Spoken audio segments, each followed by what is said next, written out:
I'll tell you something about my father. You won't believe this story. My mother died on a QE2. I sent them around the world every year. And so every year I sent them on different ships.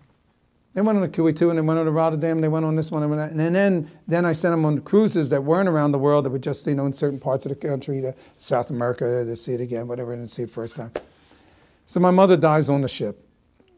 And the next year I send my father on another ship, and he goes around the world, and I send someone with my brother, my sister, a cousin, my niece, a nephew, whatever, to stay with him. And now I get a call, the world cruise on the QE2. And of course, I'll do it, but so they said, and then bring your father.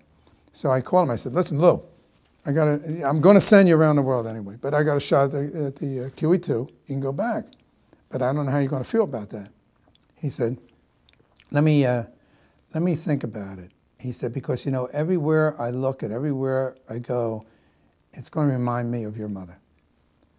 Next day he called me. Listen, Kingy, I've been thinking about this.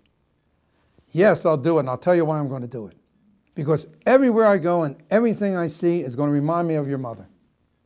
Interesting. Flip the coin, still a coin. So he goes on it. He's 92 years old, he's turning 19. And he has a little trouble with water in the lung and this and that, and problems. I go to see him. It's not looking good, but, having a good time and everything. I come back.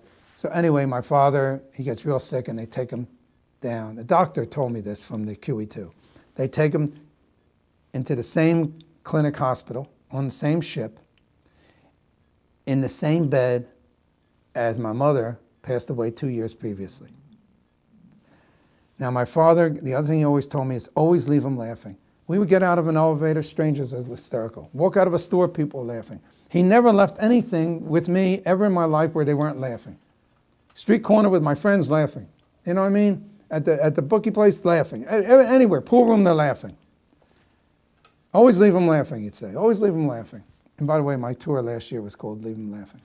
My 40th anniversary tour. So anyway, so he's in the bed, and he's laying there. And on the wall, the doctor, I was down in the hospital, the doctor was telling me this. On the wall, there's a shelf. He said, when your father was here, there were 3 bedpans on that shelf. He said, I walked in here with 3 nurses. Everybody loved your father, they always wanted to see him. And walked in with the 3 nurses. And I had to remember, my father had seen just about every country there is to see. He'd done it all. Came from a rough neighborhood, other thing, boom, Navy thing, and he's done it all. He's seen it all. He's been it all. He's there. Okay, there's a worldwide guy, and he's laying there in the bed, and the doctor says to my father, "Everything okay, Mr. Brenner? Is everything all right for you?" And my father, he says, your father looked up, and he pointed to the shelf with the bedpans, and he said, "Great view." He said, and I got hysterical. The nurses were laughing. He said, we were laughing so hard. And then we looked at your father, and he had his eyes closed and a nice smile on his face, and he was gone. He left them laughing. Now, how can you beat that? How can you beat that?